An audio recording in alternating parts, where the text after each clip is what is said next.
What I love right now is that this lady hitting behind us is not taking one break. That's a good effort. That means she wants it. I've never seen like a club player not take a break. They're usually on the changeover talk.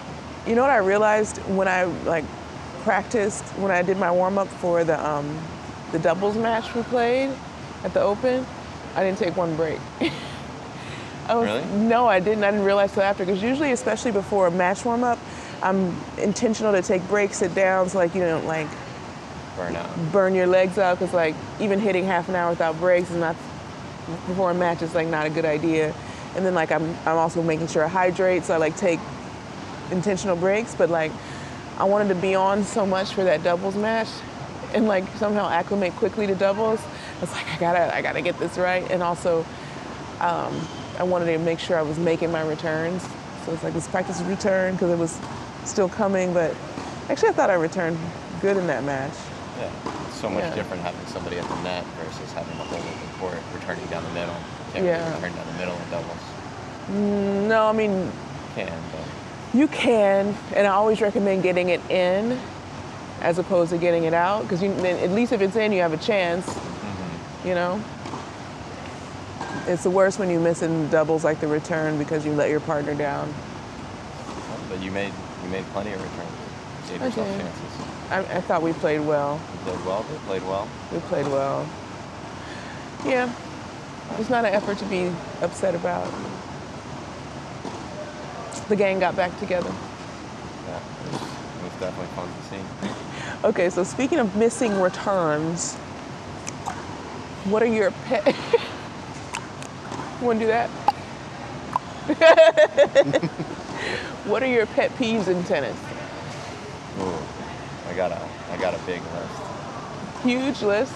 I mean, of my opponent when I'm playing them. Whatever. Or myself. Oh, okay. Start with opponent. My opponent, I hate it when they walk really slow in between points. That's something that drives me crazy. Oh, I kind of walk slow between points. If I was playing a match, sometimes I would just serve anyways, just to show like. Even hey, if someone puts their hand up. I'll wait. Like I'll do it before they do that. Because that's a pet peeve of mine. Someone fast serving me, especially when the ball kid is like still running across the net and they're trying to hit the second serve. It's like, come on. Yeah, I mean, I guess mine's the opposite, because I like to play quick if I'm playing. Yeah, I don't play that quick. So it drives me crazy when somebody plays slow. I don't play quick. So if you get mad, do you play quicker? Probably, yeah. Which is a no-no. When you're like mad and losing, you play slower, right? You should, right? You should play slower. You should slow down, take your time. Take your time. I will tell you that when I'm standing there, but if I'm playing, I probably don't follow my own advice. That's the one thing I don't do. Like when I'm not playing well, I slow it down for sure. Like, because you got to stop the spiral. You got to slow down, take some breaths, turn around, regather yourself, like let the pass be the pass, reset. You know, I've never sped through a match. Like maybe when I first started at 14 or 15, but I learned quick. Yeah, you do a good job taking your time out there. Yeah, like the first round of the Open, like when some points started going fast, I was like, okay, I better slow down even more because this is going fast. You know, and I gotta do something, and this is not my plan right now. You know. Oh, you made an adjustment. That's what you got to do. I'd say also, if somebody wins a point and then they fist pump me and look at me in my eyes, you know. But who does that? In college? College, it happens a lot. You know, it's so competitive, right? So competitive. Stare at you and. Competitive, perhaps for the wrong reasons, right? Then it's like, okay, you know. We got to go off the court? No. Okay. What about when someone when they yell come on, or I don't know, what is that thing you guys do in college, or you guys did in college? It's like a... And they, they'll cheer for their team, basically. Yeah. That never bothered me. Never? No. Okay, other pet peeves? My opponents, those are pretty much the two main ones, I'd say, for me. How about for you? My opponents, I don't like I said, quick serving, because it's just unnecessary and rude. And just wait till the ball kid gets back to where they are. And I know most people aren't playing with ball kids, but when someone's still running on the court and you're trying to return, it's not ideal. You need people not to be running and moving on the court before you play the point, which is like not a big ask. What else? I don't mind someone playing slow on me, it's fine. I think the thing when someone plays slow is like for your mind not to wander. Because I think your mind can start wandering as you're waiting for them for their 1,000-year reign between points. And you're just like, you start thinking about the weirdest stuff. And you're like, get mine back to tennis, you know what I mean? You're like, really? That happens to me. I'm like, nope, mine back to tennis, come on. It's just, because you're just waiting, and it's like forever as they bounce and they turn around and adjust their hair and then do the things. And you're like, this is taking too long. Like, you know? We used to have this joke about this girl whose toss was so high. It wasn't even me, it was like a friend of mine. She didn't even play tennis.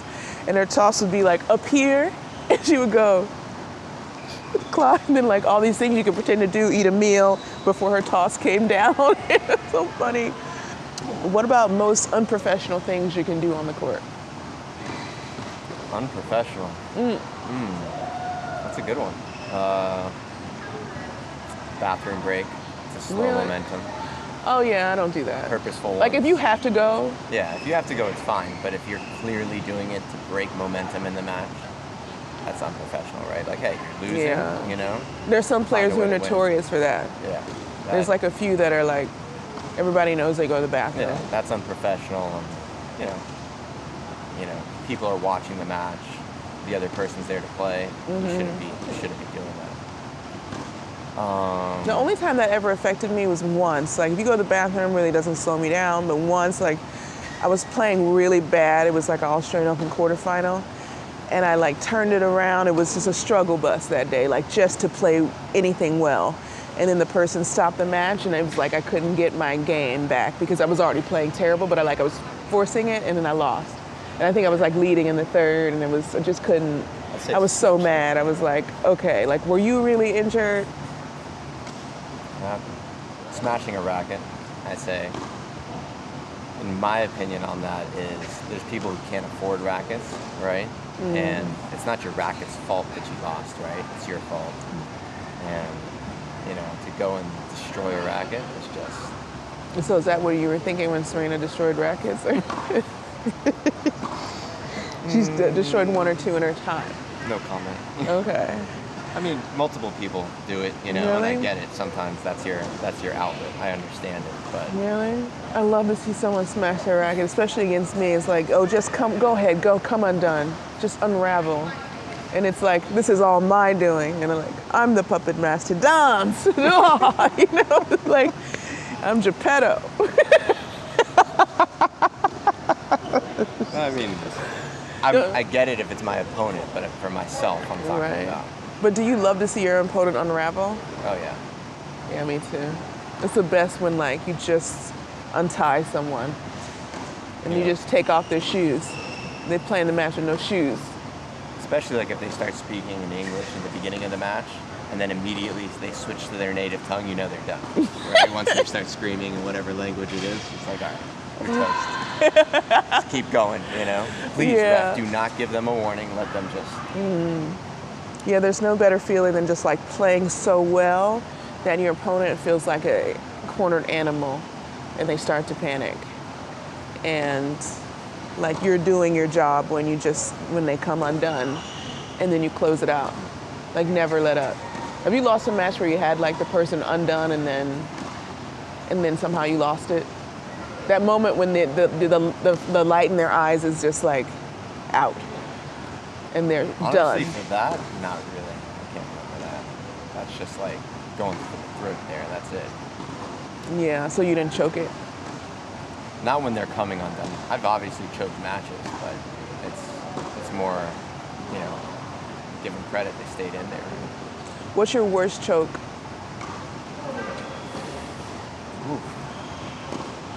Say Easter Bowl, 16 semifinals. Was right there. I think I was serving a 5-3 in the third. Got it on your racket. It's super windy. I think I was serving and volleying the whole match, and then I just decided I was gonna stay back, put the ball in, and You got tight because you got I got conservative. Got I'd say. conservative. Oh, you can never do that. Yeah. So I was like, okay, like actually that one my opponent was unraveling. They were getting pissed. I was like, all right, I'm just gonna put it in, and they're just gonna fall apart. They're ready to, why force the issue right now? Looking back, obviously, if something's working, you don't change it. But Is that what you learned from that? oh, for sure. Did you learn it immediately or? Immediately. Yeah. I learned that too. I learned that pretty young. I remember I lost this woman when I was 15, and I never forgave her, I guess. I faced her like maybe 2-3 years later, destroyed her. I was just a kid, so when I faced her as like a real player, it was just a whole nother thing. But I remember like I didn't push, but I just didn't do my game, and I just remember really regretting that and not ever wanting to feel like that again, I will say I've never choked like a Grand Slam final. If I lost, I just got beat. I never like choked it. Even like my first one, even though I choked like first set, it was my first Grand Slam. It was like the third Grand Slam I ever played in my whole life, and then it was a final. And I completely choked the first set. It was just overwhelming. I was so nervous. And then the second set was 6-4, but it was a little too late, I guess. I tried with what I had and what I knew. To a final, right? That's unheard of in today's game. Yeah. But no, I never choked a final. I just either got beat, or if I wasn't feeling well, I still didn't complain about it. I still got beat, but like I still gave it my all. So I guess that's not a bad thing to be bad. I've choked some matches, but never a Grand Slam final. So that's like at least that, Yeah. At least that. Perform on the big stage. On the big stage, yeah. I mean, I don't know my biggest choke though. I had to think about that. I don't choke like heavy or the whole match. You know what I mean? In pieces. Yeah, in pieces. Which is natural for everybody. And I think my choke probably manifests different than others. I go harder, like I hit harder. So my choke doesn't necessarily look like a choke. I just went for too much. Looks like you're missing. It looks like I'm missing. I go for a lot more. You're always better off going for it than not. Yeah. My choke is not shanking to the fence or pushing and stuff like that. It's just like too much, go big. Still a choke though. Choke's a choke. Choke. I can't breathe. Cut that one out. I got mad the other day when you said I should do 2 hours of cardio. I was like, what is this guy thinking? He wants me back injured again. I know you were inspired, but yeah, I had to rethink that. Yeah, the 5 hours of training between the gym and the court, I think is solid. I'll get it done. Yeah. It's just for me, if I feel like I've done that much cardio, I feel unstoppable on the court. But I get it. We're definitely trying to keep you healthy and playing, and you're training enough. You get plenty of cardio in practicing, so. Yeah, you don't do weight training. I don't. Yeah, once you layer the weight training on and plus the cardio, it's like you're spent. Yeah. You just play tennis and do cardio. Yeah, I'm glad we resolved that. I've never actually done 2 hours of cardio in my life. I can't do cardio. I get so bored. Also, it's a mental battle for me. Like, you just got to get the cardio over with. It's so boring. I cannot be on this elliptical a minute longer than I have to be. When I'm on there, I give it, do my sprints or whatever. I'm like sweating, drenched, and then I get the hell off as fast as possible. Yeah, definitely. I definitely don't feel like that. It clears my head. Really? Yeah. I prefer lift weights. It's more exciting. Like going through and working quickly, doing the sets, mixing up the exercises like that. Is much more exciting for me. The variety, it's like different things happening instead of just I'm still on this elliptical and I haven't gone anywhere. I'm moving and I'm in the same spot, and I hate it so much. Once I get the elliptical over with, I feel hopeful. Or the bike, the Peloton's actually much more fun. Yeah. It's actually much more fun, but And once I get that over, I feel like, oh, I feel hopeful again. I mean, I like running outside. I retired from running. That was the best thing that ever happened to me. I remember some of those really fast miles we did in the fields. My 10-minute mile. 10-minute mile. That Serena had this like. Very lapping you. Harry used to do pretty good though. Yeah. He would like do his little thing, then he'd run with us, then he'd go get distracted, then he'd come back and run a little more. It was like the cutest thing in the world. You'd never catch him. It No. goes from being sedentary to like The fastest the cat. most agile animal there is. He's so stupid. My dog is stupid and cute. Yeah, my 10-minute mile was like, if I could break a 10-minute, it was huge. There was one point where I got closer to 8, but it was the most painful thing in the world. And Serena had this charity run, and I killed myself just to do a 5K in like 30 minutes. I couldn't, and people on strollers with strollers and kids were passing me, and I couldn't do anything about it. And I'm so glad I'm retired from any sort of running outside of the court. In college, we couldn't play until we did a 5-minute 30-mile. Well, I would have had to go to like the community college because I couldn't have made the team. Just goes to show you it wasn't a great rule. Oh my God. Wait, maybe during that time, maybe I could have. I used to be fast when I was younger. Oh my goodness. I was so fast. Well, mile isn't necessarily speed, right? It's more endurance running. But I was fast. Like, I remember my fastest time in the 400 was like 1:13, and I was 10. It's pretty fast. It was fast. Could've been Really running fast. Track in the Olympics. I could have ran track. I was a great runner. I was fast. I think my fastest time in the 200 was 36 seconds. Wow. 10 years old. It was, and then I remember like being an adult. I was at the Stanford tournament, and like I couldn't even get around that track in over 2 minutes. I was like, how did I do this at 10 years old? It was fast as hell. Like it was crazy fast. I would just like outrun adults. I remember we used to practice at like Compton College. And there was this guy who was like known as a fast runner, and my dad's like, we were on the course, he's like, go catch that guy.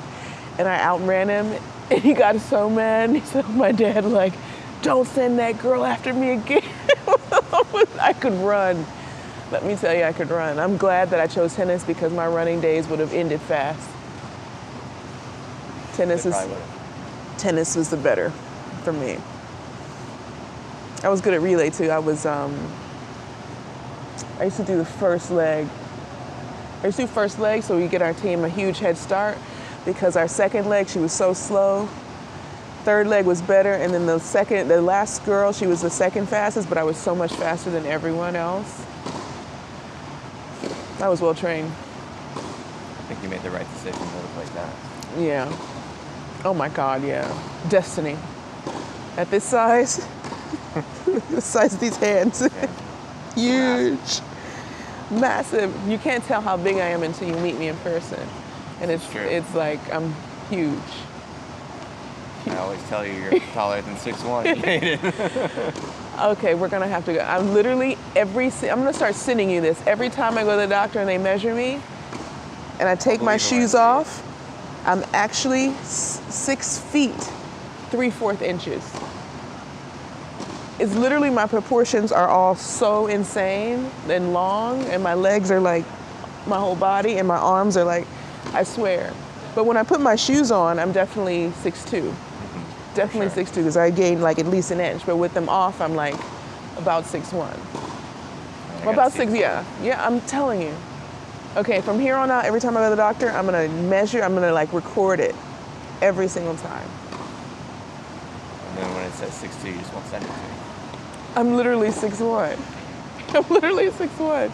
That's why every time someone asks me how tall I am, I just say tall, because they don't like, I don't mind whatever size I am, but I'm literally 6'1". I mean, Believe it. yeah, but when you like look at 6'1" on someone else, like some other girl, and like her arms, like my arms go almost to my knees. That's ridiculously long. It's like your wingspan. They just go like here. Your wingspan's the equivalent to like maybe like somebody. And my femurs are like, massive. yeah, it's crazy. I'm putting my bones in a museum after. Ripley's Believe It or Not. With the T-Rex, Venus. All right, should we hit? Let's do it. All right.